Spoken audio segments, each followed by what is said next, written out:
So, Jungle Jinx with the stupid tires. This was annoying. The tires spawn timers are a little bit... I feel like they're a little bit different than how normal enemy spawns work.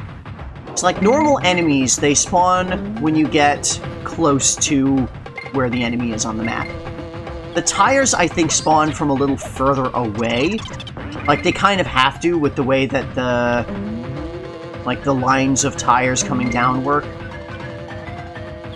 So, if you are a little bit slow in the section a little bit before you reach the tires, the timing is going to be different than if you, like, got there.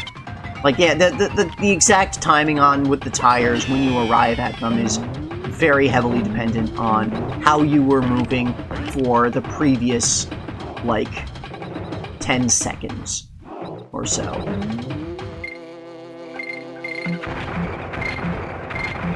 But, like, when you have it down, it looks real smooth. You just kind of, you bounce, and you go, you just kind of go, and you can get the occasional combo from the clamp-ons, and you get through, and it looks real easy. It looks so simple.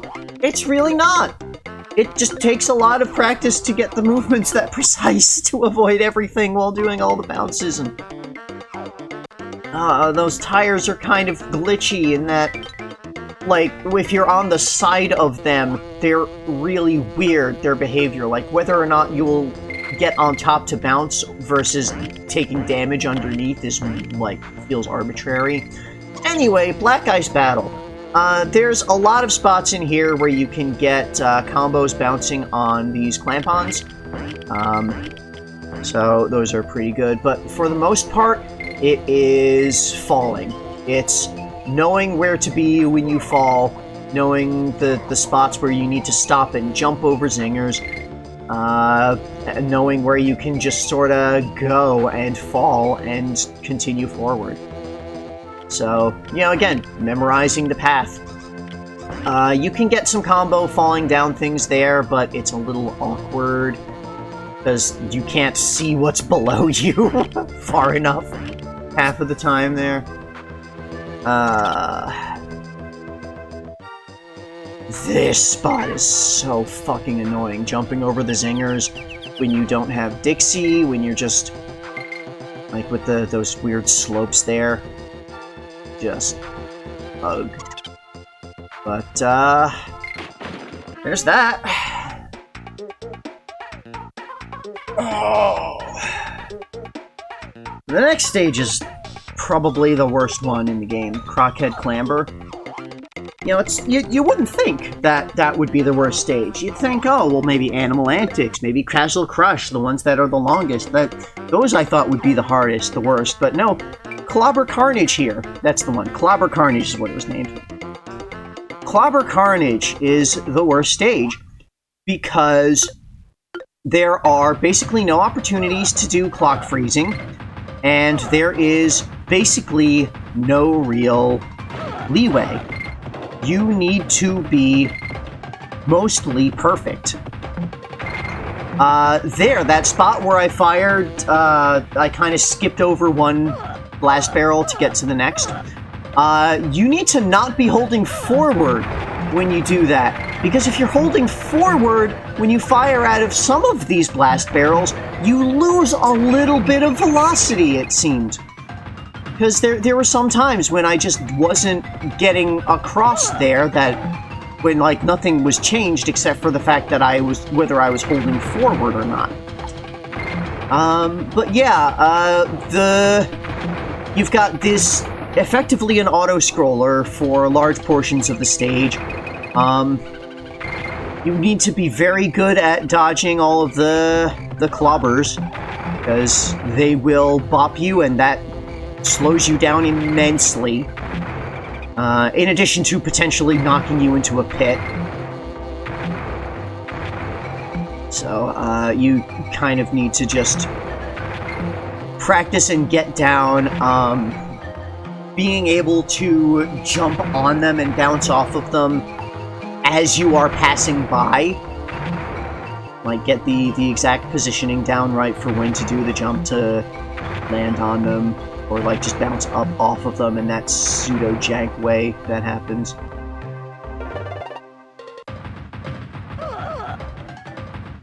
But yeah, the time limit for this was, it was either 144 or 145, so you can see I would cut it very, very close. Like, there was one run where I got through and I was like 1 or 2 seconds over or less, that I was like, this was the run where I didn't die, but I still didn't get the time because I was just a little too slow with some of the Klobbers. Or, you know, a little too slow with some of the blast barrel sections, like not skipping over a barrel here or there. Fiery Furnace. You have to memorize how the exact paths to take with all these remote control barrels. And also where all of the different enemies are, and when to roll forward versus when to jump forward. You skip the first of the remote control barrels, because that doesn't actually get you any progress. It's just there to grab, like, those bananas and get over the one sword guy. The console lags when you cross the checkpoints, and it's just trying to process writing text on the screen while all these sprites are on. They just didn't do very good at making a game for the Game Boy Advance. This is a complaint that I've had several times with Rare. They will not make a game for the hardware they are using. They make a game for the hardware they want, whether or not it actually works on the hardware they have. So, you know, that's a very, very different philosophy from Nintendo. Here, I just squeaked past the checkpoint as I fell in the pit, and that's all you need, because it spawns you back into the barrel.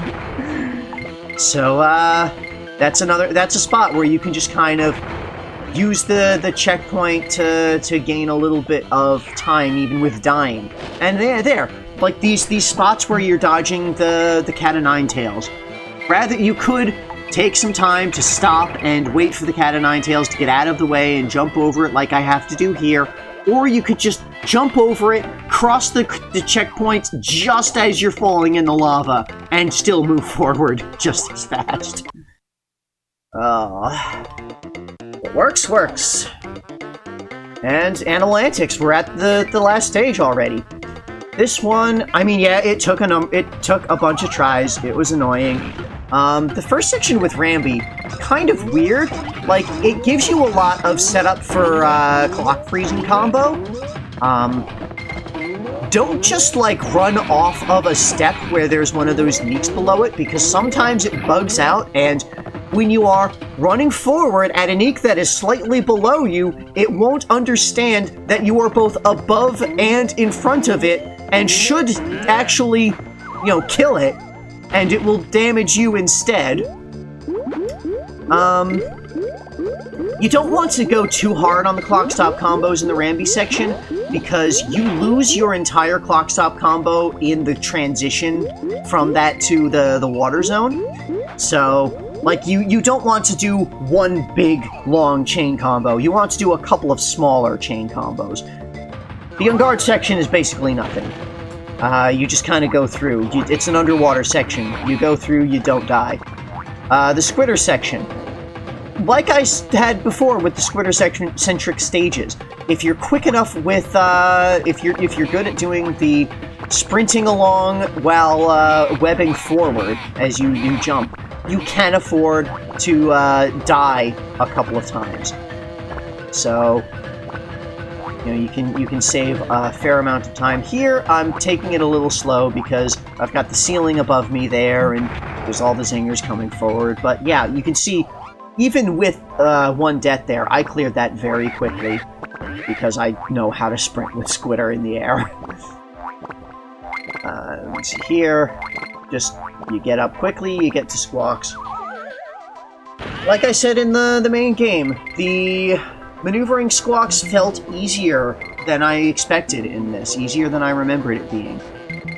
There's still definitely, you've got to be very careful with the wind. You know, it changes back and forth at a regular timing, so that's something that you can you know, memorize the timing of and anticipate, oh, it's about to switch, I want to, you know, stop going this direction because it's going to change the wind direction, so I want to stop holding down so I don't, like, zoom forward.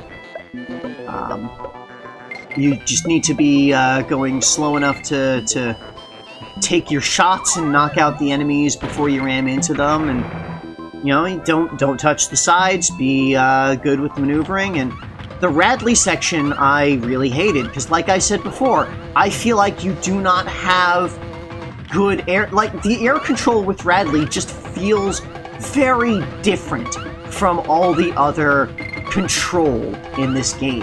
It just feels like because Radley's lateral movement is so much slower than anything else, it throws off all sense of momentum and how far you need to nudge to get things. I made it with plenty of time, though. This was a 3-minute goal, and I made it in 2:39, so... And now he's, you know, Cranky can't believe it. How do young whippersnapper like you beat all my records? You must be cheating. I am dreading Donkey Kong Country 3 Game Boy Advance. I really hope it doesn't have another one of these time trial things. I assume it will, but I hope it doesn't. Here's the rest of the cheat codes. Sidebar says what they do. And that's it. We're done. We're done with Donkey Kong Country 2. Game Boy Advance, we're done with Donkey Kong Country 2 forever. We're never playing this game again. In any form. So, yeah. I still hate this game. I still hate Rare. I don't like how they design things. I don't like how they develop things. I don't like how they do things in general. But I did it. I definitively mastered Donkey Kong Country 2. Video proof of it. Cannot deny it. So I can speak with full authority when saying this game is bad. But next time, it's gonna be less bad, because we are already going to be moving on to Donkey Konga 2. Breaking out the bongos again. That, I've already been doing the pre-recording for that some amount. That's really good. It's got a much better track list than the first one, in my opinion. Otherwise, it is the same game. It's still rhythm game with the bongos. So yeah, that'll be next time. If you enjoyed, like, subscribe, tell your friends, and I hope you show up for that next time. If you want to support the series, if you can afford to monetarily support the series with a membership, that would be greatly appreciated. Extra special thanks to the members who are supporting the series with their financial membership, especially member FOTY829 for supporting at the highest tier. Thank you very much, everyone who supports. Thank you very much, everyone, just for watching, for subscribing, for getting the numbers up, for doing the YouTube engagement, for commenting, all of the metrics. We're getting pretty close to 1,000 subs, and I'm really looking forward to having an opportunity to actually maybe make some amount of money off of this series, as opposed to losing a lot of money off of this series. Because I spend a lot of money on buying all of these games. But, regardless, just thanks for watching, thanks for being here. See you next time for Donkey Konga 2. Bye!